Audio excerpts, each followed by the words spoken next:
సమరం health channel ప్రేక్షకులకు స్వాగతం. మనం డాక్టర్ సమరం గారు రచించినటువంటి వ్యాధులు పథ్యాలు అనే పుస్తకంలో నుండి ఈరోజు ఎపిసోడ్లో చంటి పిల్లలకు ఆముదం పడితే ప్రమాదమా అనే విషయం గురించి తెలుసుకుందాం. అరే మనవడా, నీవెంత డాక్టర్గిరి చదివినా మీ డాక్టర్లు చెప్పేది ఒకటి నాకు నచ్చదురా. చంటి పిల్లలకి ఆముదం రోజూ పట్టకపోతే ఆరోగ్యంగా ఎలా పెరుగుతారురా? రోజు జాడించి 4 విరోచనాలు కాకపోతే పేగుల్లోని దోషం ఎలా పోతుందిరా? మా చిన్నప్పుడైతే పుట్టగానే ఉగ్గు గిన్నెడు ఆముదం పట్టేసేవారు. ఆ ఆముదాలు తాగి మేమందరం దుండుముక్కల్లా తయారవలేదా?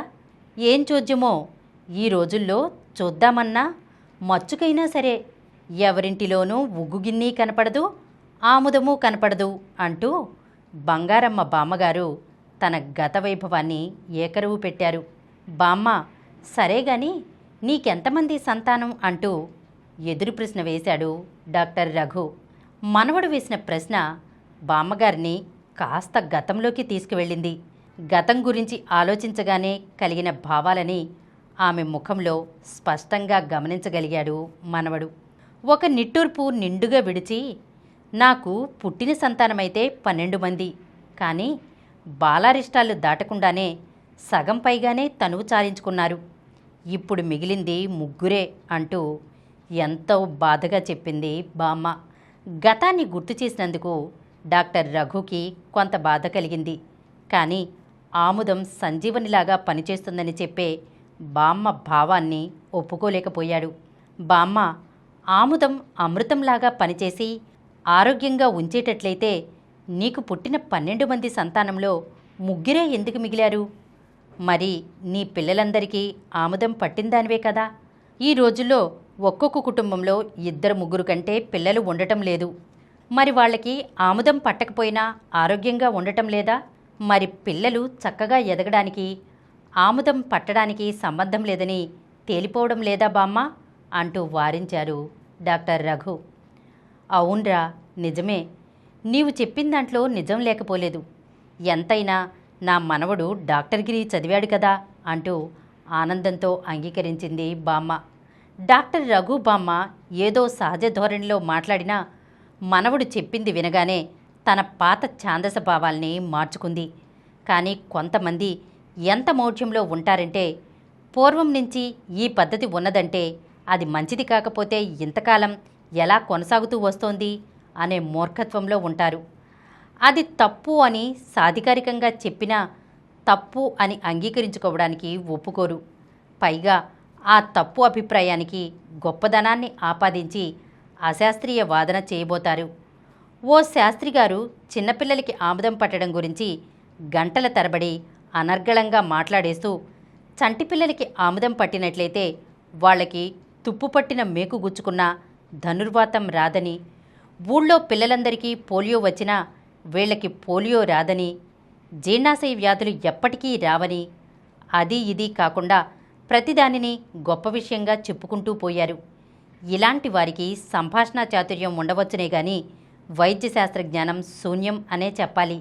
ధనుర్వాతం ఎలా వస్తుందో, దానికి ఏ బ్యాక్టీరియా క్రిమి కారణమో, పోలియో ఎలా వస్తుందో, పోలియో వైరస్ లక్షణం ఏమిటో తెలిస్తే ఇటువంటి అసంబద్ధమైన ఆలోచనలు వారిలో కలగనే కలగవు. చంటిబిడ్డకైనా పెద్దవారికైనా సహజసిద్ధంగా రోజు విరోచనం అవుతుంది. అది శరీర ధర్మం. అప్పుడే పుట్టిన పాపకైనా విరోచనం మామూలుగానే అవుతుంది. అసలు పుడుతూనే బిడ్డకు విరోచనం అవడం జరుగుతుంది. తర్వాత కూడా రోజు మామూలుగానే విరోచనం అవుతూ ఉంటుంది. అలా అవడానికి ఆముదం పట్టడం అనవసరం. ఒకవేళ ఎప్పుడైనా 1-2 రోజులు విరోచనం కాకపోతే దిగులు పడవలసిన అవసరం లేదు. నీళ్లు కానీ పాలు కానీ కొద్దిగా ఎక్కువ పడితే మరుసటి రోజుకి విరోచనం అయిపోతుంది. రోజు విరోచనం అవ్వకపోతే కొంప ఏదో మునిగిపోతుందనే భయంతో ఆముదం రోజూ పడుతూ ఉంటే ఇక ఆ బిడ్డకి ఆముదం పడితే తప్ప విరోచనం కాని స్థితి ఏర్పడుతుంది. సహజసిద్ధంగా అవ్వవలసిన విరోచనాన్ని ఆముదం పడితే తప్ప అవని స్థితికి తీసుకురావడం తప్పు.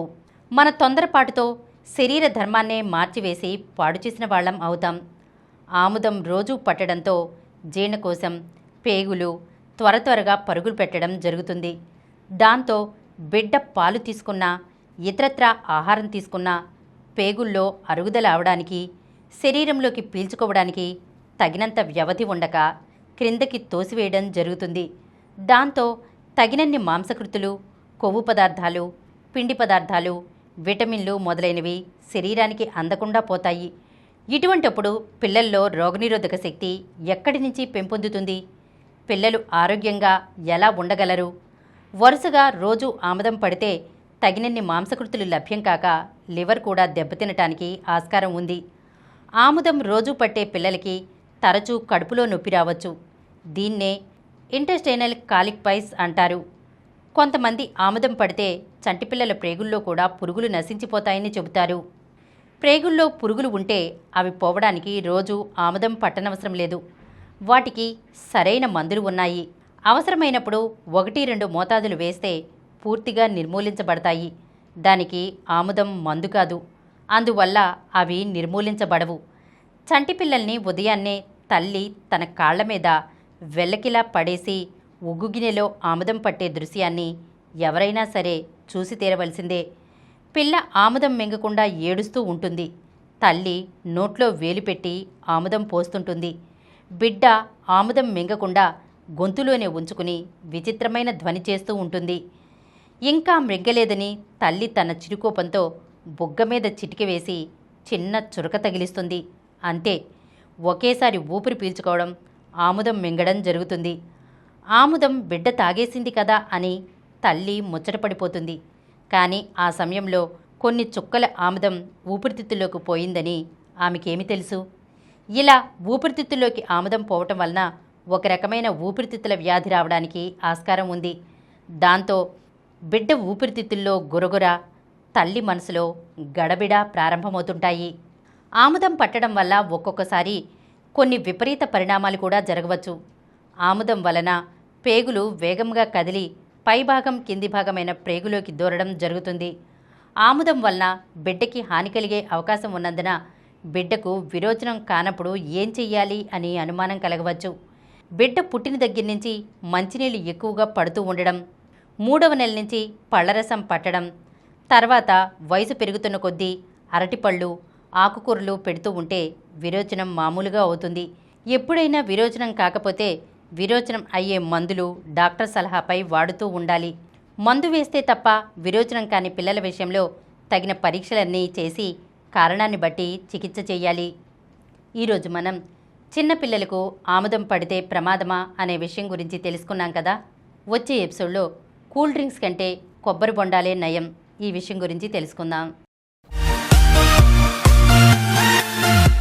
ఈ కార్యక్రమం మీకు ఎంతో నచ్చింది కదా.